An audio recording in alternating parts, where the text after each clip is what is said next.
ดิอ๋อคนเชือแดงไว้กันเนาะ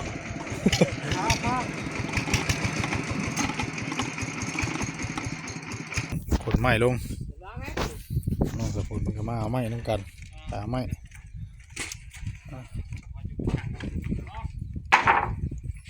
เลือกเอาแต่ตัวงามๆตัวขลายว่าเอาเนาะ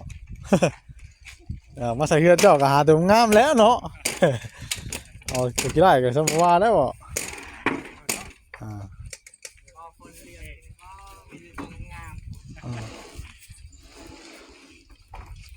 จะไม่ฆ่าแล้วก็สีนั่นอยู่ไปจักแล้วหาคัดเอาไม้แล้วกองพูนเนาะแต่ว่าโอ้ชุดนี้เอาไม้ไปหาคัดเอาไว้นี่ได้ป่ะเชียร์เงินก็ต้องเลือกแน่เนาะเดี๋ยวแนวเนาะ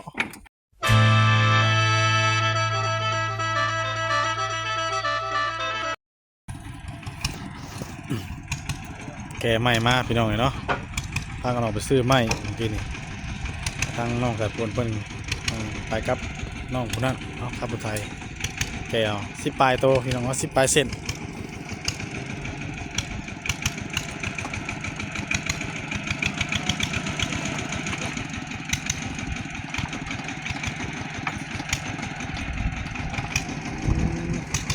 มาดิอ๋อคนเชือแดงไว้กันเนาะ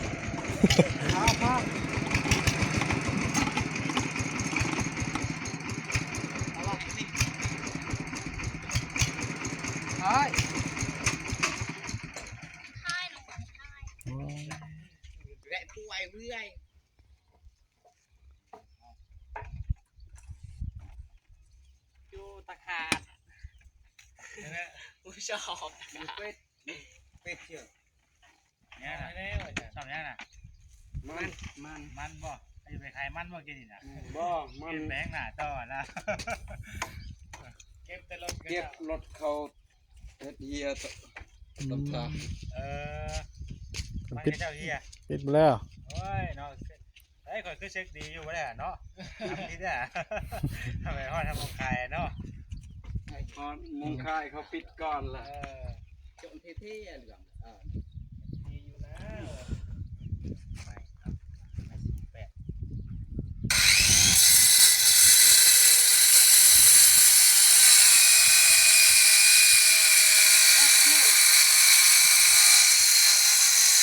รักเป็นไม้ลงบังพี่น้องเนาะ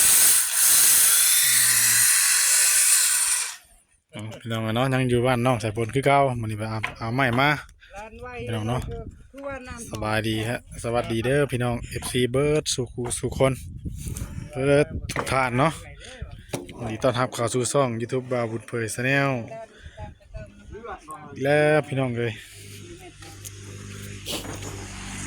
ไม้เด้อ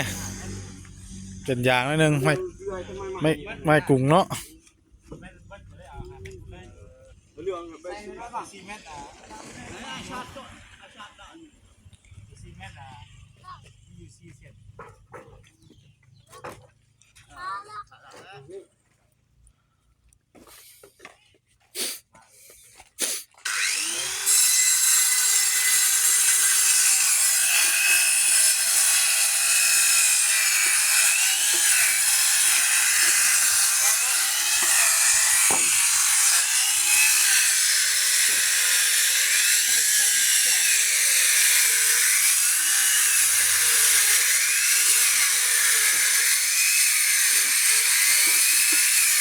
ต้องตกใส่เด้อ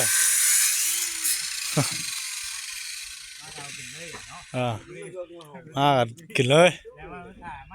ถ่าไม่เฉยเลย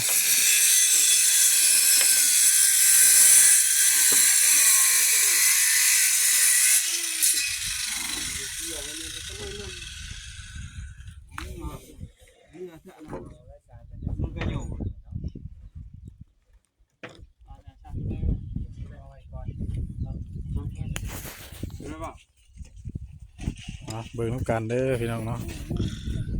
ตอนนี้กำลังขนไม้ลงน้องสะพุนมันก็มาเอาไม้น้ำกันหาไม้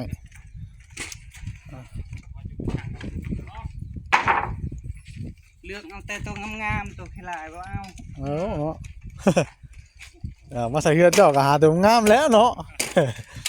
เ เอาตัวกี่ได้ก็สมว่าแล้วบ่อ่า พอคนเลี้ยงก็มีตัวงาม จะไม่ฆ่าแล้วก็สินั่นอยู่ไปจักแล้วไปหาคัดเอาไม้แล้วกองพูนเนาะ แต่ว่าโอ้ชุดนี้เอาไม้ไปหาคัดเอาไว้นี่ได้บ่ เชียเงินก็ต้องเลือกแน่เนาะ เดี๋ยวแนวเนี่ยเนาะเอาซื้อเขาก็ต้องเลือกเอาตัวดีๆ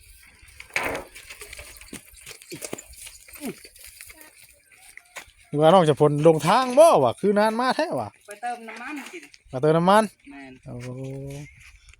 น้ำมันบางคนแรงไปเลยแล่นไปเติมอยู่ เออ หลายๆป่ะตามที่ต่อ เราเจอเอาคืนเลยเจอว่าหรือแหวกจีกว่า เด็กพี่น้องเนาะเพิ่นก็ใส่ เยอะตะเจิงจริง ก็ยกไปทำงาน มาให้ที่เรามาให้มาคุยด้วยละมาให้ ผมก็หันตะวันติดเดินเข้าไป เจิงเจิงคนฮาเล มันได้มีจีนไปจีนมา ไปจีตั้งทั้งบ้านก็บ้านเลยคือจีก็ พอประวัติหาเงินนี่ยายได้ ผู้ชอบปากไปตะคบเป็นปุ่มการเชียงเลือด พระชนแถว ป้าสงแดงการลบสิปังเจ้า แซนได้ไหมแม่แต่แซนบอก พอซื้อป่ะโอเคอยู่เนาะ ยืนพวกกันเยอะไหมนะ เต็มทางเลยหา ไม่ เซ็ เดี๋ยวช่วยไปเลยงามเหมือนใหม่ว่างาม ขอใส่หงเดือยเลย งามเจ้าของเพิ่นไปเลือกเองเองเต็มที่แล้วเพราะเพิ่นช่วยไม่นะแต่ว่าเพิ่นกับว่าได้อยากพูดให้ว่าถือว่านายยังจะเพิ่นยันมาโอ้ยันว่ามันขายผู้ตัดที่นะไม่ได้เพิ่นก็เพราะว่าเขาสร้างกันไปจะขายตัว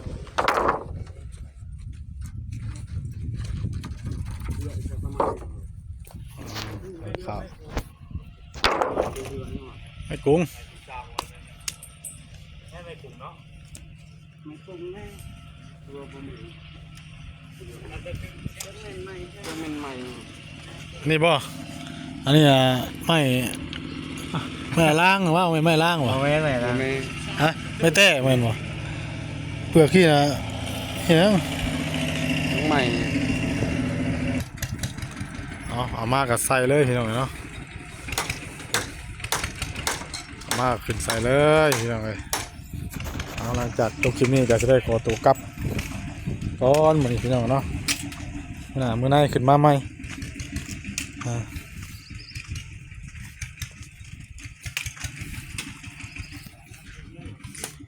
หลังน้อยมันหลังใหญ่แล้วหลังนี้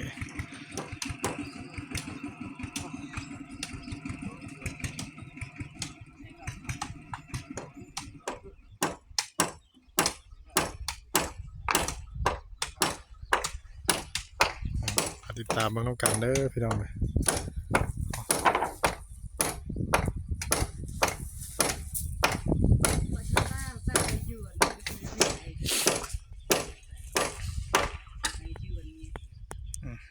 กล้าไปกินใส่เลยมากันเลยโอ้พักเลยครับ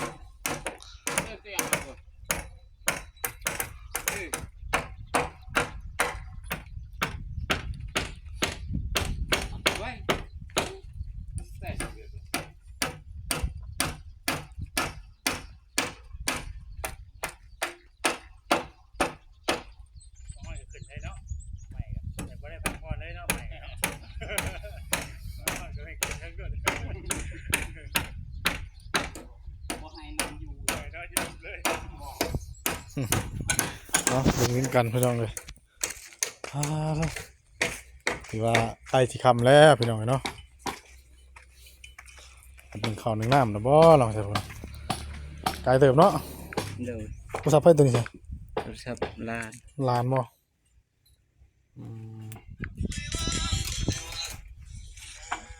งามแล้วพี่น้องเลยเนาะติดตามมาอีกตอนต่อไปพี่น้องเลยเนาะมากาเป็นเอาขึ้นเลยพี่น้องเลยเนาะโอ้ใส่สีนัวเลยสีนัวฟางเลยสีนัวกลางเนาะวันนี้ก็ใส่สีนัวแล้วกับมือมาใส่ข้าวให้ยังครับถือว่าโอเคพี่น้องเลยเนาะสาทางสีมะม่วงหวาน แบ่งดี ไว้แม่นบืนน่ะสิได้ใส่ข้าวแล้วกันนี่แต่เตรียมมุ้งเลยบ่ใส่นั่นแหละไม่นั่นแหละ ที่มันเกิดจำหน่ายที่2ดิตัวให้ลื่นกัน2นึงเนาะ แม่นบายเด้อ 2ขีดบ่สบายดี 12เดือนขึ้น2เซน โอเคเนาะ แม่น คุณพี่ชาวหมอตั้งไงเนี่ย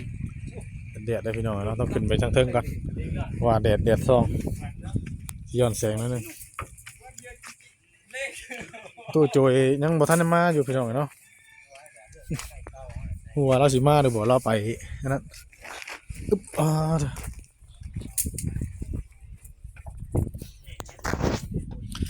รัดใบ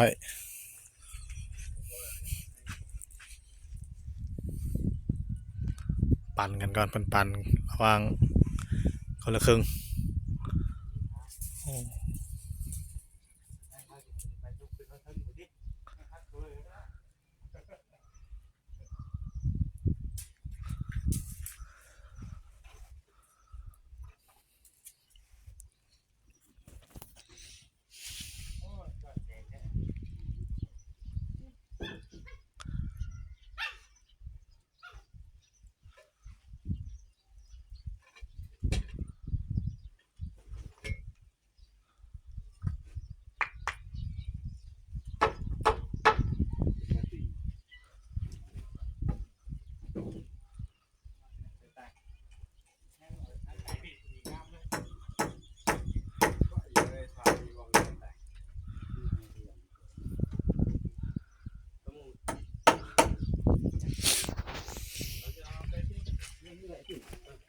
คักหลายพี่น้อง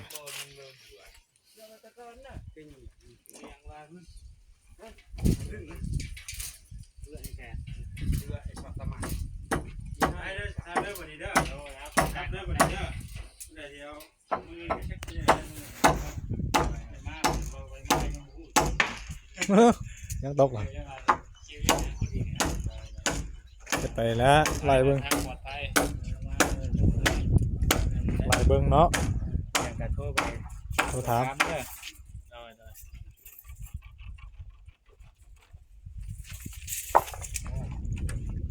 น้ำแล้วพี่น้องมือน่ะคนชิมาใส่ข้าวเนาะข้าวแกแบบคานนี้แล้วก็นี่นะได้เฮ็ดอยู่ดอกพี่น้องเลยเนาะเป็นกาชีนี่แหละเอาไม้ใส่ทวนใส่เทียนอัดทวนนั่นอย่างไงแหละมีอยู่ดอกเบี้ยเพิ่นไปเรื่อยๆ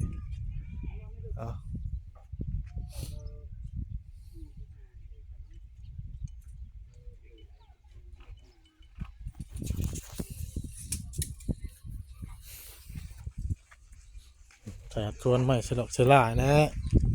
กระลายตัวอยู่เนาะใหม่งามดีใหม่เนาะ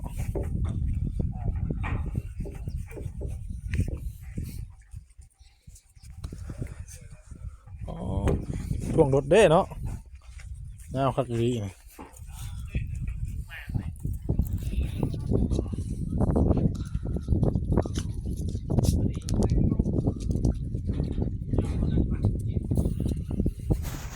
ตู้โจยังบ่มาอยู่คำเลยเนาะเราไปนอนลงเลย ไปนอนพุ่นเลยบ่โอ้น้องกับไผ่พุ่น ไปเด้อเด้อทำเด้อวันนี้ โอเคเด้อพี่น้องเนาะสำหรับคลิปนี้ก็จะได้ขอตัวกลับแล้วเราพบพ่อกันมือต่อไปเนาะกลับแล้วน้องสมบูรณ์บัดนี้เด้อกลับป้าก่อนบัดนี้ทั้งสวัสดีตู้โจยเพิ่นนอนเพิ่นนอนอยู่โรงเพิ่นแล้วได้ยินเพิ่นว่า เพิ่นหาไว้แล้วก็ไปหาไข่ปูไข่ปลาเนาะ แม่น